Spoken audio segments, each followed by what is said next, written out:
नमस्कार। न्यूज 18 ने अपनी बड़ी पड़ताल में सुपरटेक के मामले में बड़ा खुलासा किया है। जिन ट्विन टावर्स को सुप्रीम कोर्ट ने भी कह दिया कि गिरा दो या अवैध तरीके से बनाए गए, इसी में बड़ा खुलासा। सुपरटेक केस में बड़ी पड़ताल। न्यूज 18 ने पड़ताल के बाद जो जानकारियां जुटाई हैं वो अपने आप में चौंकाने वाली हैं। आपको बता दें कि सुपरटेक के जिन ट्विन टावर्स को गिराने के लिए पहले हाई कोर्ट और अब फिर सुप्रीम कोर्ट ने आदेश दिए हैं, उसमें उसे बनाने में दरअसल मनमाना रवैया अपनाया गया। मनमाने तरीके से नियमों में बदलाव किए गए। 3 बार नियमों को बदला गया। पहले 7, फिर 17 और फिर 40 मंजिल को मंजूरी दे दी गई। बनाने की टावर के प्लान में यह बदलाव किया गया। पहले 7 मंजिल का बनना था, फिर 17 किया गया, उसके बढ़ा करके फिर 40 मंजिल बनाने की मंजूरी मिल गई। मनमाने नियमों की नींव पर ही टावर बनाए गए। दोनों टावर के लिए नियमों को ताक पर रखा गया। नियमों में 3 बार संशोधन किया गया। पहला संशोधन 29 सितंबर 2006 में हुआ। उसके बाद 26 नवंबर 2009 में नियमों में दूसरा बदलाव किया गया। इसके बाद तीसरा बदलाव हुआ 2 मार्च 2012 को। तब तक मामला अदालत पहुंच गया।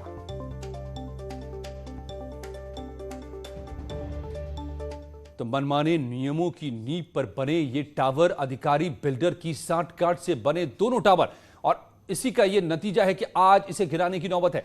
दोनों टावर के लिए नियमों को बार बार ताक पर रखा गया। बार बार नियम बदले गए, बार बार मंजिलों को बढ़ाया गया, और इसी वजह से अब ये नौबत है कि दोनों टावर्स को गिराए गए हैं। दोनों टावर के लिए नियमों में 3 बार संशोधन हुआ।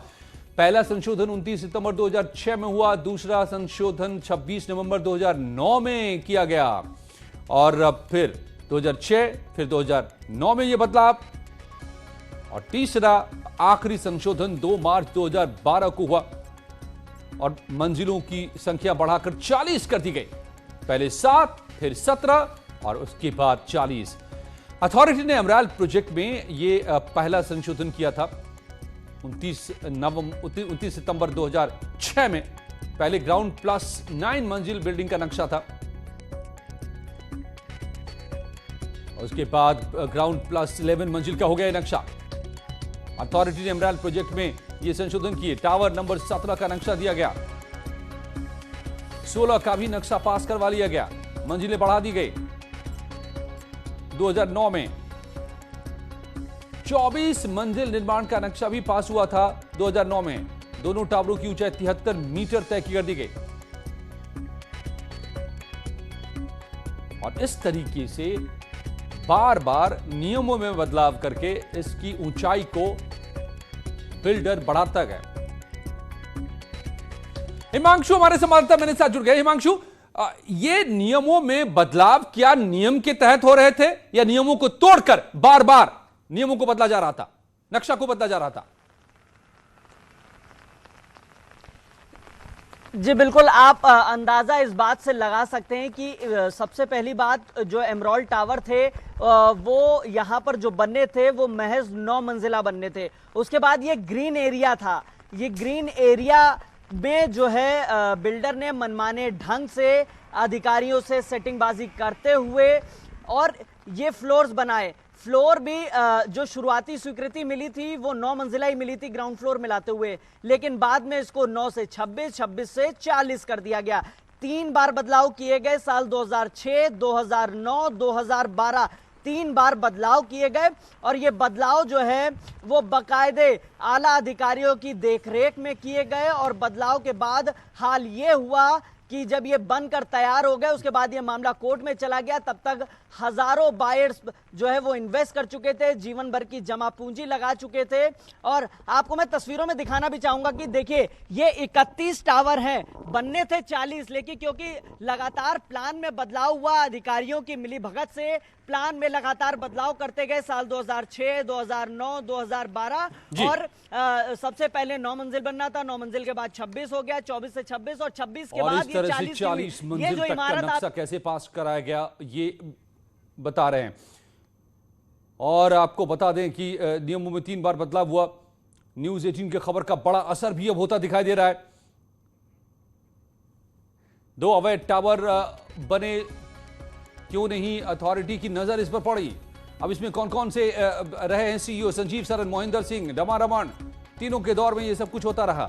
एसपी के काम सरकार के दौरान संजीव सरन तैनात थे बतौर सीईओ अथॉरिटी। बीएसपी सरकार में मोनिंदर सिंह की तैनाती की गई, तब भी ये बदलाव हुए।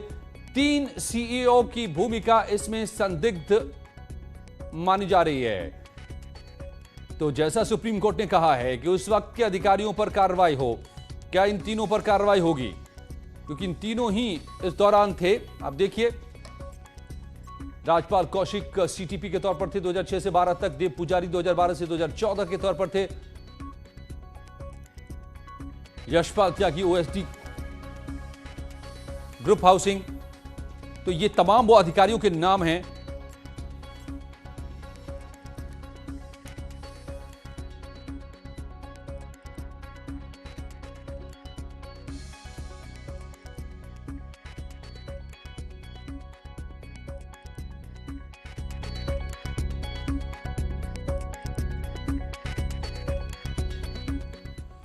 और सुपरटेक केस में सीएम योगी ने टीम 9 की बैठक में अधिकारियों को मामले में सख्त कार्रवाई के निर्देश दिए हैं। सीएम योगी ने अधिकारियों से कहा है कि सुप्रीम कोर्ट के आदेश का पालन कराया जाए। साल 2004 से गड़बड़ी चल रही थी।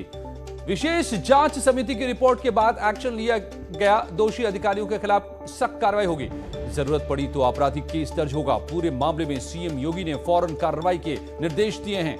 तो सीएम ने अब पूरे मामले का संज्ञान ले लिया है। एक्शन मोड में आ गए हैं सीएम योगी।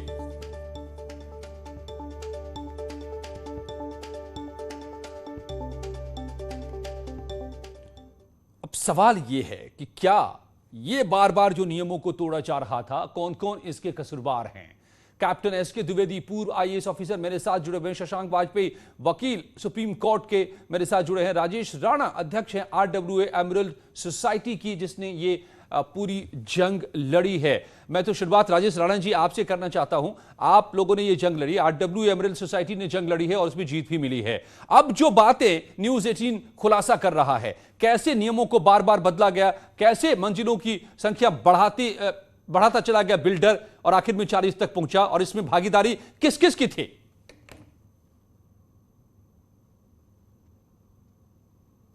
राजेश राणा जी,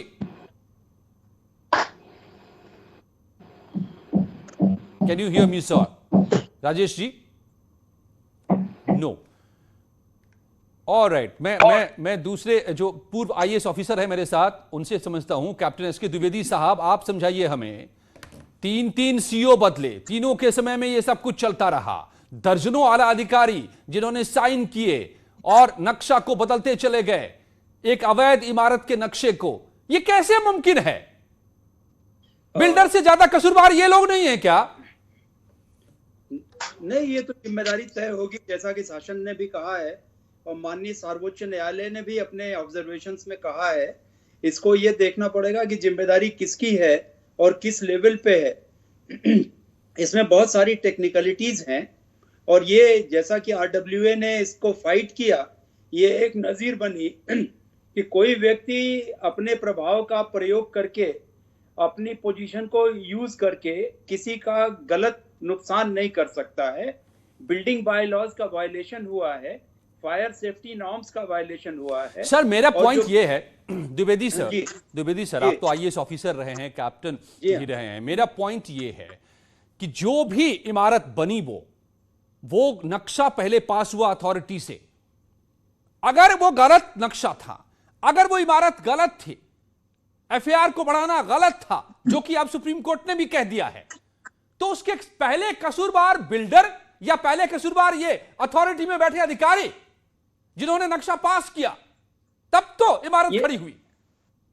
इमारत खड़ी हुई, जो नक्शे पास हुए उसमें ये देखना पड़ेगा कि उसमें किस लेवल पे साठ गांठ थी और किन लोगों ने मिली भगत करके इस प्रकार के बिल्डर को लाभ पहुंचाने का प्रयास किया।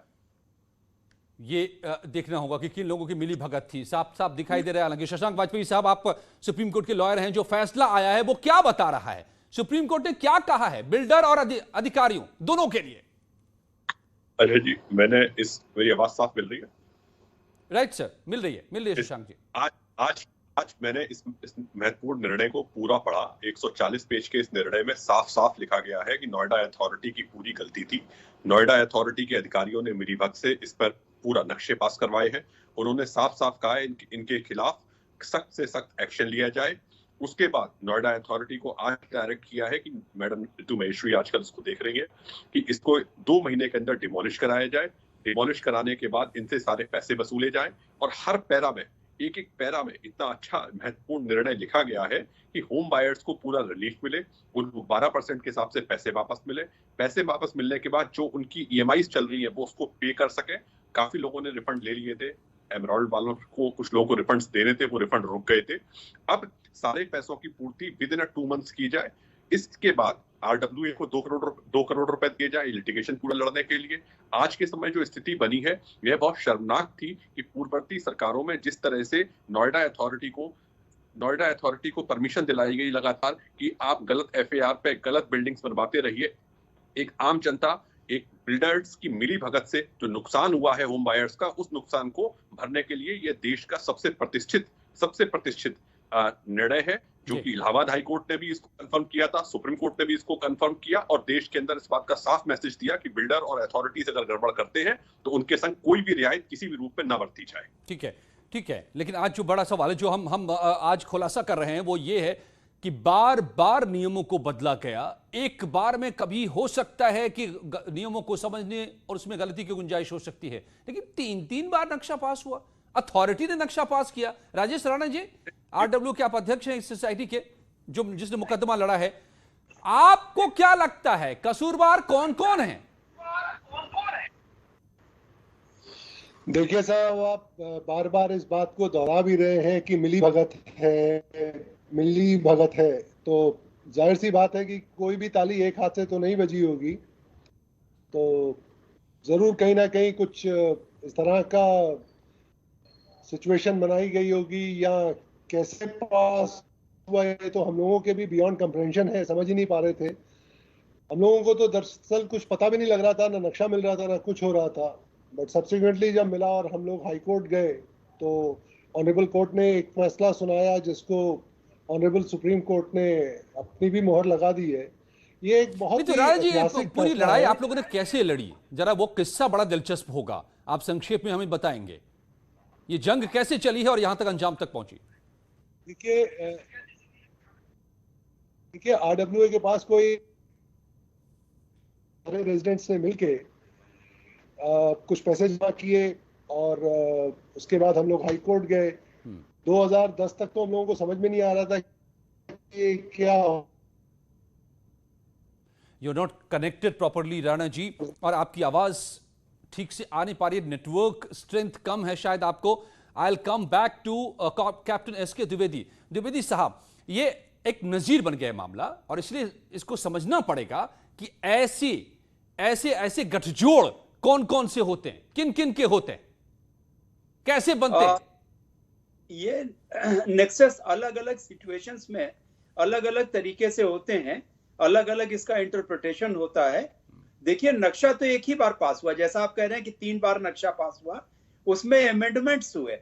नक्शा ओरिजिनली एक बार 3 अमेंडमेंट्स, जी हाँ, वो अमेंडमेंट्स किए गए। अमेंडमेंट्स का प्रोविजन है बिल्डिंग बाय लॉज में। इसमें जो RWA का स्टैंड है वो बड़ा सही स्टैंड है कि इसमें जो नक्शे पास कराए गए उसके पहले RWA से, जब से वो एग्जिस्टेंस में आया है, उनको नो ऑब्जेक्शन लेना चाहिए था और ये बताना चाहिए था कि इसमें रेजिडेंट्स के जो बेसिक सुविधाएं हैं, जो मूलभूत सुविधाएं हैं, उसमें किसी प्रकार का कोई कर्टेलमेंट नहीं होगा।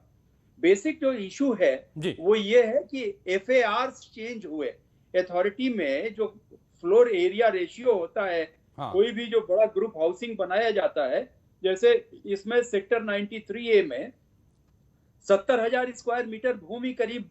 कितनी जगह आपको खुली रखनी है, कितनी जगह में इमारत बनानी है? एक आम आदमी की भाषा में FAR का जो मतलब है जी, उसमें बदलाव किया गया। खुली जगह में आपने इमारत खड़ी कर दी, धूप रोक दी, रोशनी रोक दी, हवा को रोक दिया, यही सारा मामला है ना। RWA का स्टैंड भी यही था कि जो ग्रीन हमको दिखाया गया था ब्रोशर में, उस ग्रीन को मॉडिफाई करके वहां पे बिल्डिंग खड़ी कर दी गई, जिससे हवा, पानी और बाकी चीजों की दिक्कत हो रही है रेजिडेंट्स को। एब्सोल्युटली। और इसी के तहत ये फैसला आया है आखिरकार कि इसको गिराइए, क्योंकि गलत तरीके से खड़ी की गई इमारत। और हमारी पड़ताल बताती है कि इसमें मिली भगत है, बार बार अमेंडमेंट, बार बार बदलाव और बार बार मंजिल की संख्या बढ़ती चली गई। तो कसूरवार कौन कौन? एक छोटे से ब्रेक के बाद लौटते हैं, पूछेंगे अपने मेहमानों से।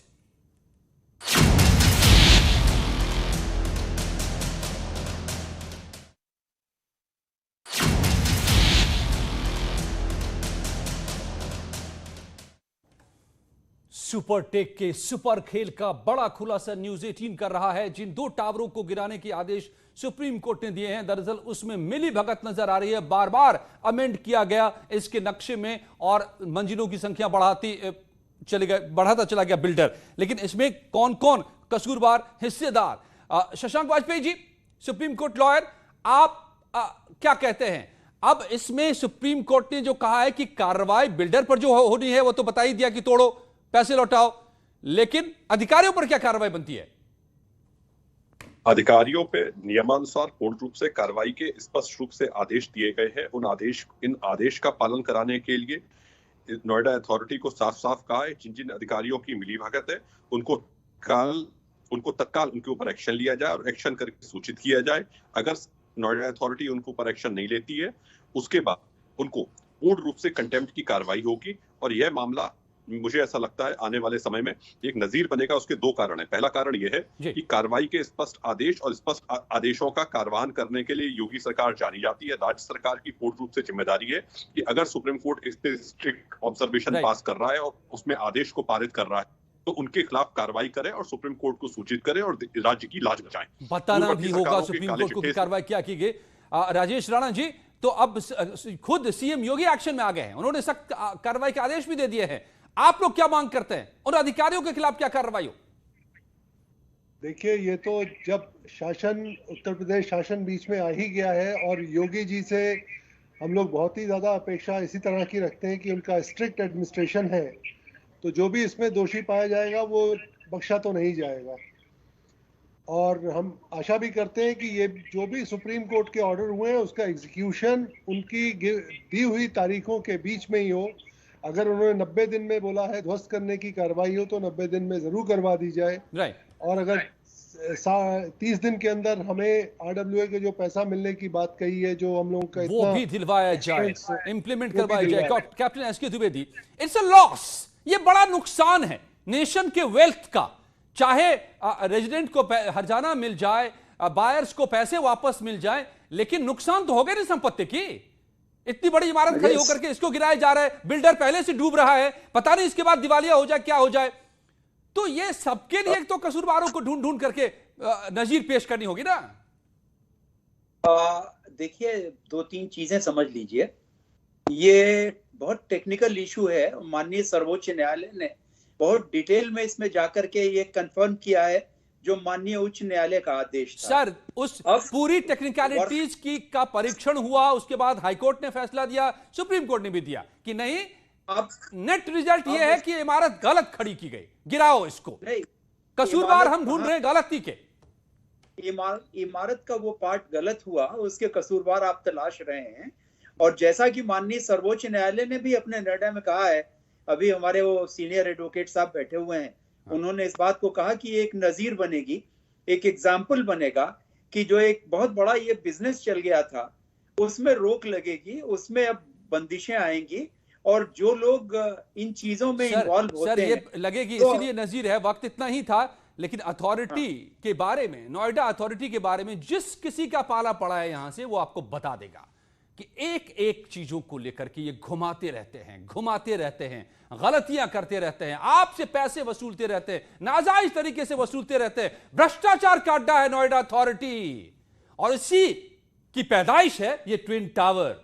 मुझे तो लगता है कि बिल्डर से 10 गुना ज्यादा वो अधिकारी और कर्मचारी जिम्मेदार हैं जिन्होंने ऐसा होने दिया।